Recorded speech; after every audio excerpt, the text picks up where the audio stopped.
सुप्रभात। मैं हूं जगेंद्र राणा। आज की हमारी इस धार्मिक चर्चा का विषय है कच्छ देवयानी। कच्छ देवयानी। देव और दानवों में सदा युद्ध छिड़ा रहता था। दैत्य देवों से सहजोर पड़ते थे क्योंकि वह देवों के बड़े भाई थे। उन्हें उनमें प्राण शक्ति अधिक थी। एक और भी कारण था। दैत्यों के पूज्य गुरु शुक्राचार्य मुर्दे को जीवित कर देने वाला संजीवनी मंत्र जानते थे। यद्यपि देवता अमर थे और बुद्धि में असुरों से श्रेष्ठ, फिर भी बारंबार असुरों की मरी हुई सेना को पुनः जीवित होते देख घबरा गए। देवों के गुरु बृहस्पति ने देवों को बचाने का उपाय सोचा तो श्रद्धा, भक्ति तथा सेवा आदि गुणों से असुर गुरु को प्रसन्न कर उनसे संजीवन मंत्र का ज्ञान प्राप्त करने के लिए उन्होंने अपने रूपान ब्रह्मचारी पुत्र कच्छ को उनके पास भेजा। अब कच्छ की सेवा, श्रद्धा और गुरु भक्ति देखकर गुरु शुक्राचार्य द्रवित हो गए। आचार्य शुक्र की कन्या देवयानी कच्छ के रूप और गुणों की दिव्य छटा देखकर उस पर मुग्ध हो गई और उसे हृदय से प्यार करने लगी। जब असुरों को यह मालूम हुआ कि बृहस्पति पुत्र कच्छ आचार्य के पास अध्ययन करने के लिए आए हुए हैं, उन्होंने स्वभावतः शंका हुई उन्हें कि कहीं ऐसा ना हो जिस विद्या के बल पर हम लोग विजयी होते हैं वह आचार्य की कृपा से इसे प्राप्त हो जाए। तो उन लोगों ने शत्रु पक्ष का होने के कारण विद्यार्थी का प्राणांत कर देने का निश्चय कर लिया, पर आचार्य से डरते थे, इसलिए छिपकर ऐसा करने का संकल्प किया और एक दिन कच्छ को उन्होंने मार भी डाला। जब यह हाल देवयानी को मालूम हुआ, उसने पिता से कह मंत्र शक्ति द्वारा कच्छ को पुनः जीवित करा लिया। असुरों ने फिर भी कई बार कच्छ के प्राण लिए, पर देवयानी के प्रेम तथा शुक्राचार्य के संजीवन मंत्र के प्रताप से वह प्रतिबार बचता रहा। अंत में कच्छ को मारकर उसको भोजन रूप में शुक्राचार्य को खिला दिया। अब कच्छ को जीवित करने का एक ही उपाय था कि शुक्राचार्य की मृत्यु। शुक्राचार्य समझ गए कि कच्छ का प्रयोजन संजीवनी विद्या सीखना ही है। शुक्राचार्य ने मन मारकर कच्छ को जीवित किया और विद्या सिखाई। फिर उनका पेट फाड़कर कच्छ निकाला और कच्छ ने शुक्राचार्य को जीवित किया। तो शुक्राचार्य ने कच्छ को श्राप दिया कि इस विद्या का प्रयोग वो नहीं कर पाएगा। कच्छ ने कहा कि वह दूसरों को सिखा देगा। अध्ययन समाप्त हो चुका था। गुरु की आज्ञा तथा पद धूलि ग्रहण कर विदा होते समय कच्छ देवयानी से भी मिलने गया। तो देवयानी को कच्छ के बिछोह से बड़ी व्याकुलता हुई और उस समय लाज के पर्दे में ढका हुआ कच्छ के प्रति अपना अपार प्रेम प्रकट किया। परंतु गुरु कन्या जानकर कच्छ ने उस प्रेम का व्याख्यान किया। इसे देवयानी को क्रोध हुआ, प्रत्याख्यान किया। इसे देवयानी को क्रोध हुआ तो कच्छ को प्राणदान अब तक उसी ने दिया था, एक बार नहीं अनेक बार। अतः उसके प्राणों की वो अधिकारणी हो चुकी थी। पर कच्छ अपने प्राणों की बाजी लगाकर एक उद्देश्य की सिद्धि के लिए वहां गया था। पुनश्च देवयानी उसके गुरु की कन्या थी, जिसे सदैव वह धर्म बहन समझता आ रहा था। इसलिए धर्म तथा उद्देश्य को ही उसने प्रधान माना। देवयानी ने कच्छ के दिल की सच्चाई देखकर प्रेम के उन्माद में श्राप दे दिया, उसकी सीखी हुई विद्या निष्फल हो जाए। कच्छ ने भी उद्देश्य की दृढ़ता पर अटल रहकर श्राप दिया कि उसका यह अवैध प्रेम विवाह की हीनता को प्राप्त हो, उसे ब्राह्मण जाति का कोई पुरुष पत्नी रूप में स्वीकार न करे। अमरावती पहुंचकर कच्छ ने वह विद्या दूसरे को सिखा दी और देवताओं का मनोरथ सफल किया। तो चंद्रवंशी राजा पुरूरवा के पुत्र हुए आयु। और कच्छ देवयानी के बारे में ये कहा जाता है कि गुरु शुक्राचार्य की पुत्री का नाम देवयानी था, पुत्र का नाम शंद और अमर था। तो इनके पुत्र शंद और अमर के हिरण्यकश्यप के यहाँ नीति शास्त्र का अध्ययन करते थे। ऋग्वेद में भृगवंशी ऋषियों द्वारा रचित अनेक मंत्रों का वर्णन मिलता है, जिसमें बेन, सोमावती, शुम, रश्मि, भार्गव आदि का नाम आता है। तो गुरु शुक्राचार्य के आश्रम आकर कच्छ ने सभी ने निवेदन किया कि हे परम ज्ञानी गुरुवर, मैं ऋषि अंगिरा पौत्र बृहस्पति पुत्र कच्छ आपको प्रणाम करता हूँ। कृपया आप मुझे अपने शिष्य रूप में स्वीकार करें तो मैं कृतार्थ हो जाऊंगा। मैं वचन देता हूँ कि मैं ब्रह्मचर्य का पालन करते हुए आपके आश्रम में रहूंगा। गुरु शुक्राचार्य ने कहा, पुत्र कच्छ, स्वागत है तुम्हारा, सत्कार, बृहस्पति का सत्कार होगा, तुम सानंद मेरे पास रहो। अब कच्छ गुरु शुक्राचार्य के आश्रम में रहने लगा, तो वहाँ के काम में हाथ बटाने लगा। अपने गुरु शुक्र की गौ को वे वन में चराने ले जाने लगे। दानव नहीं चाहते थे कि देवलोक के गुरु बृहस्पति, जिनके प्रति दानवों को अत्यधिक द्वेष भाव था, उन्हीं का पुत्र ये कच्छ गुरु शुक्राचार्य के पास शिष्य बनकर रह रहा और कच्छ उनसे संजीवनी विद्या ना सीख ली। इस आशंका से असुरों के मन में अत्यधिक भय उत्पन्न हुआ था कि संजीवनी की गुप्त विद्या का सुरक्षा हेतु दानवों ने कच्छ की 2 बार हत्या की थी। एक दिन संध्या काल होते हुए गौएं अपने रक्षक ग्वाले के बिना आश्रम में लौटी। तब चिंतित गुरु कन्या देवयानी ने अपने पिता शुक्राचार्य से कहा कि पिताजी, कच्छ गौ के साथ लौटे नहीं, या तो अवश्य कुछ अप्रिय घटना हुई है या किसी ने कच्छ की हत्या की हो, मुझे ऐसा जान पड़ता है। इतना क्या, आगे देवयानी रोने लगी। तो गुरु शुक्राचार्य देवयानी को साथ लिए हुए वहां पहुंचे जहां कच्छ मृत पड़ा हुआ था।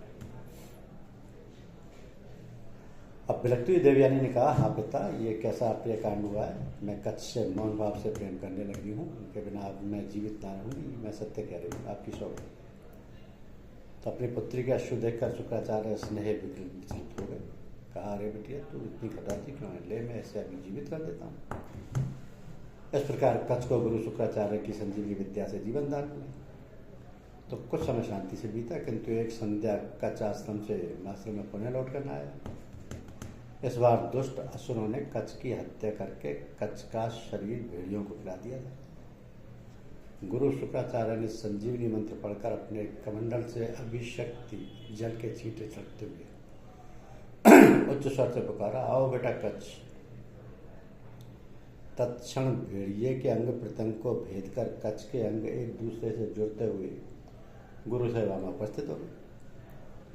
देवयानी ने कच्छ से पूछा कि तुम्हारे साथ किस निर्मम ने ऐसा किया, बताओ कैसे हुआ। तब कच्छ ने सारा वृत्तांत देवयानी को क्या सुनाया। तो कुछ समय शांति से बीता, परंतु दोबारा कच्छ के साथ पुनः वैसा ही हुआ। गुरु शुक्राचार्य ने पुनः कच्छ को जीवन दान दिया। अब असुर एकत्रित हुए। कुटिल परामर्श व मंत्रणा करने के पश्चात असुरों ने एक युक्ति की कि इस बार कच्छ की हत्या कर उसे जलाकर भस्म कर दिया।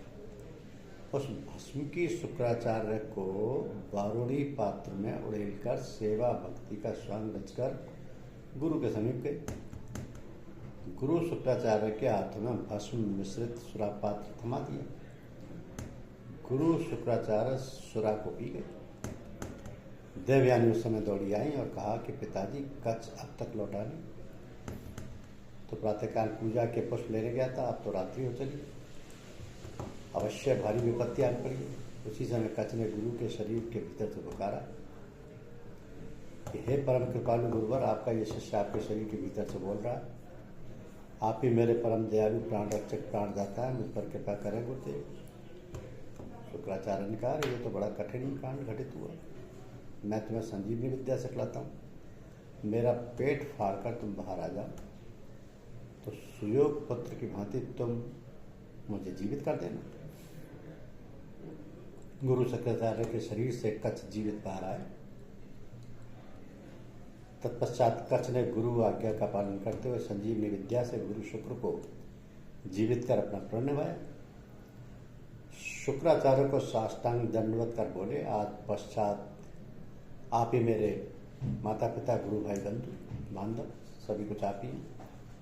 मैं कृतज्ञ हूँ, आपने संजीवनी विद्या रूपी अमृत को का मेरे इन कर्णों में कर्णावृत समान प्रवेश करवाया है। आप धन्य हैं गुरुदेव। मैं आपका सदैव आदर करूँगा। जो व्यक्ति गुरु का आदर नहीं करते वे संसार में सर्वथा कलंकित होते रहते हैं। इस घटना के पश्चात शुक्राचार्य को बड़ी गिलानी हुई कि सुरापान से विवेकहीन होना उन्हें आत्मग्लानि से भर गया। गुरु शुक्राचार्य ने श्राप देते हुए कहा, मैं समस्त ब्राह्मणों को श्राप देता हूँ कि जो ब्राह्मण सुरापान करेगा वो धर्मभ्रष्ट कहलाएगा। तो कच्छ का विद्या धन संपूर्ण हुआ। गुरु शंकराचार्य ने कच्छ को स्वर्ग लौटने की आज्ञा दी। कच्छ अमरावती अपने धाम लौटने को उद्यत हुआ। देवयानी उस क्षण कच्छ के समीप आई, मधुर विनीत स्वर से बोली, कच्छ तुम कुलीन सदाचारी जितेंद्रिय तापस स्वभाव वाले हो। अब तुम स्नातक हुए, मैं तुमसे प्रेम करती हूँ, अतः मुझ सेविका को स्वीकार करो। कच्छ ने हाथ जोड़कर सविनय प्रतिकार करते हुए कहा, एक पिता के शरीर से तुम व मैं दोनों प्रकट हुए, इस संसार में आए, अतः तुम मेरी बहन हो। तुम्हारे आश्रम में आपके परिवार की स्नेह छाया में मैं सुखपूर्वक रहा। देवी अब कृपा घर लौटने की अनुमति प्रदान करें तथा मुझे आशीर्वाद दें, तथा यदा कदा मुझे स्नेह भाव से स्मरण कर लीजिएगा जैसे मैं करता रहूँ। कच्छ के प्रेम प्रस्ताव ठुकराने से आहत हुई देवयानी अब कुपित हो गई। सरोज बोली, मैं गुरु शुक्राचार्य कन्या देवयानी तुम्हें श्राप देती हूँ कि तुम्हारी संजीवनी विद्या कभी सफल ना हो। कच्छ ने विनम्रता से उत्तर दिया, जो कुछ हो वही सही, मैं इस विद्या को अन्य को सिखलाऊं। मैं शाप का अधिकारी न था। देवी प्रणाम, इतना कहकर कच्छ अमरावती लौट गए। तो स्वर्ग में देवतागण कच्छ को लौट आया देखकर अति प्रसन्न हुए व उसका अभिनंदन किया गया व कच्छ को यज्ञ का भागी बनाया गया। संजीवनी विद्या प्राप्ति का उद्देश्य देवों का मनोरथ कच्छ द्वारा इस प्रकार सिद्ध हुआ। कुछ काल बीता। बृहस्पर्व असुरों का राजा था। बृहस्पर्व उसकी पुत्री रूपवती शर्मिष्ठा थी, वह देवयानी की शिष्या भी थी। एक दिवस कुछ कन्याओं सहित वह जल क्रीड़ा कर रही थी कि देवराज इंद्र, मरुत, वरुण इत्यादि देवताओं के संग इसे निरख कर आनंद ले रहे थे। मरुत से इंद्र के कहने पर वायु के झोंकों से स्त्रियों के वस्त्र भिगो दिए गए। तब शर्मिष्ठा ने भूल से अपनी गुरु देवयानी के वस्त्र धारण किए, जिसे देखते ही देवयानी अत्यंत कुपित हुई। कहा, हे असुर कन्या, तेरी ये दृष्टता, मेरे वस्त्र क्यों धारण किए? शर्मिष्ठा गर्भ सहित बोली, रहने दो जीजी, क्यों अकारण क्रोध कर रही हो?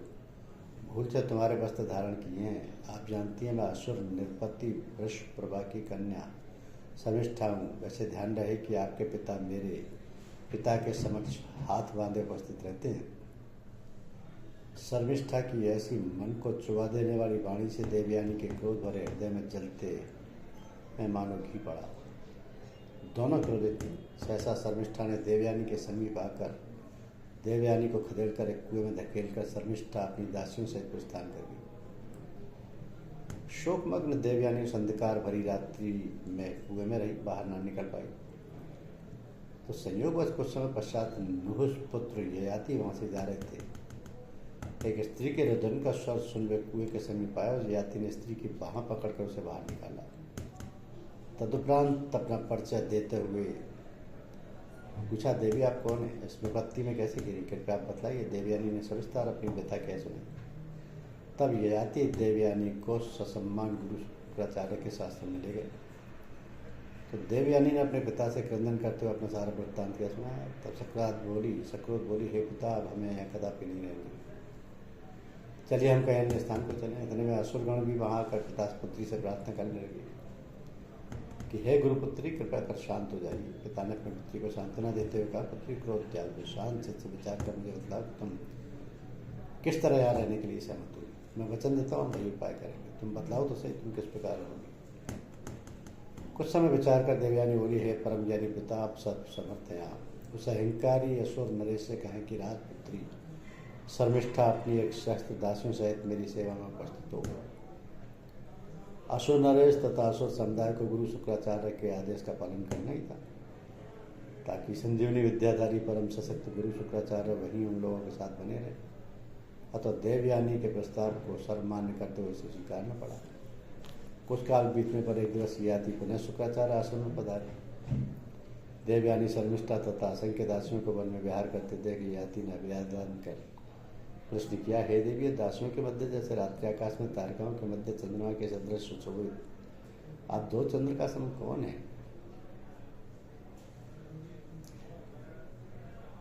तो परिचय पाकर गुरु शुक्राचार्य ने अपनी पुत्री के वचन सुन उसके विवाह की सह स्वीकृति दी। महाराज ययाति से गुरु शुक्राचार्य ने अपनी पुत्री देवयानी का विवाह संपन्न कराया। गुरु ने बेटी को विदा किया। देवयानी का महाराज ययाति के राजमहल में भव्य स्वागत हुआ। अंतपुर में देवयानी महारानी की भांति प्रतिष्ठित हुई। शर्मिष्ठा तथा दासियों के रहने का प्रबंध देवयानी के राजमहल के समीप जो अशोक वाटिका में करवाया गया। तो उस कथा का महाभारत में भी उल्लेख है, क्योंकि यह कथा गुरुकुल के पूर्वजों से जुड़ी है। यद्यपि कच्छ या देवयानी में से कोई भी कुरुओं के पूर्वज नहीं थे। बात देवासुर संग्राम के समय की है। देवताओं के गुरु थे बृहस्पति और असुरों के गुरु थे शुक्राचार्य। तो शुक्र को संजीवनी विद्या आती थी, जिससे वो युद्ध में मारे गए, असुरों को पुनः जीवित कर देते थे। जिससे वो युद्ध में मारे गए असुरों को पुनः जीवित कर देते थे। इस कारण देवता असुरों को पराजित नहीं कर पाते थे। देवताओं ने बृहस्पति के साथ मिलकर योजना बनाई कि ये विद्या सीखने की, और बृहस्पति के पुत्र कच्छ को शुक्र के पास ये विद्या सीखने के लिए भेजा। तो शुक्र ने सत्य जानते हुए भी कच्छ को शिष्य के रूप में स्वीकार कर लिया और उसे अपने पास रख लिया। शुक्र की लाडली पुत्री थी देवयानी, जो रूप व गुणों से संपन्न थी और शुक्र को अत्यंत प्रिय भी। इस कारण वो थोड़ी जिद्दी भी थी। देवताओं ने कच्छ से कहा था कि वो देवयानी को प्रसन्न कर लेगा तो शुक्र को प्रसन्न करना आसान हो जाएगा। अतः कच्छ ने देवयानी से बहुत विनम्र व्यवहार किया व उसका ध्यान रखने लगा। इस बात से देवयानी उस पर आसक्त हो गई, किंतु कच्छ ने ब्रह्मचर्य व्रत ले रखा था। अतः देवयानी ने उस समय के लिए अपने प्रेम को मित्रता तक ही सीमित रखा। जब असुरों को यह बात पता चली कि बृहस्पति का पुत्र उनके गुरु के आश्रम में संजीवनी विद्या सीखने के आशय से रह रहा है, तो वह क्रोध में आ गए। एक बार कच्छ गाय चराने वन में गया तो उन्होंने उसका वध कर दिया। जब कच्छ नहीं लौटा, देवयानी चिंतित हो गई। उसे लगा कि अवश्य ही असुरों ने मार डाला। उसने अपने पिता से कच्छ को जीवित करने के लिए कहा। अपनी पुत्री के अश्रु को देखकर शुक्र ने कच्छ को पुकारा तो पुनः जीवित हो गई। इस प्रकार असुर ने कई बार कच्छ को मारने का प्रयास किया। हर बार वो उसका वध करते और वो हर बार देवयानी अपने पिता से अनुरोध करती, वह हर बार शुक्र से जीवित कर देते। अंततः असुरों ने कच्छ को मारकर उसका शरीर जला दिया, उसके अस्थियों का चूर्ण बना दिया, उसके भस्म व अस्थि चूर्ण मंदिर में डालकर शुक्र के फुला दिया। अब की बार जब देवयानी के कहने से शुक्र ने कच्छ को पुकारा तो कच्छ की आवाज़ उनके अंदर से आई। उसने जब शुक्र को सत्य बताया तो शुक्र को क्रोध भी आया व दुखी हुआ। एक और उन्होंने असुरों पर बहुत क्रोध किया व दूसरी ओर एक घोषणा भी की कि अब से ब्राह्मणों के लिए मदिरापान वर्जित होगा, क्योंकि मदिरा के नशे में वो इतने ज्ञानी होते हुए अपने शिष्य के अवशेष पी गए थे। उधर देवयानी भी कच्छ को लेकर विलाप कर रही थी। तब शुक्र ने कच्छ को संजीवनी विद्या का मंत्र सिखाया, वह उसे पुकारा तो कच्छ उनके उदर को भेद कर निकल आया जीवित, किंतु शुक्र की मृत्यु हो गई। फिर कच्छ ने उसी विद्या से शुक्र को पुनर्जीवित किया। तो विद्या समाप्ति के पश्चात कच्छ शुक्र की आज्ञा लेकर जाने लगा। तब देवयानी ने उससे प्रणय निवेदन किया। कच्छ ने कहा कि ये तो गुरुपुत्री होने के कारण सम्मान की होगी, दूसरे उसके पिता के उदर से जन्म लेने के कारण अब वो कच्छ की बहन समान हो गई। अतः इस प्रकार की बातें तो उसके विषय में सोच ही नहीं सकता। इस पर अपनी बात मनवाने के लिए देवयानी को क्रोध आ गया। उसने कच्छ को श्राप दिया कि शुक्र द्वारा सिखाई विद्या से वो किसी को जीवित नहीं कर पाएगा। कच्छ ने कहा कि बिना किसी कारण के श्राप देने के कारण भी वो देवयानी को श्राप देता है कि उसका विवाह किसी ब्राह्मण से नहीं हो सकेगा, वो उसे प्रतिलोम विवाह करना पड़ेगा। इसके पश्चात कच्छ ने स्वर्ग पहुँच कर कोई विद्या बृहस्पति को सिखा दी। धन्यवाद।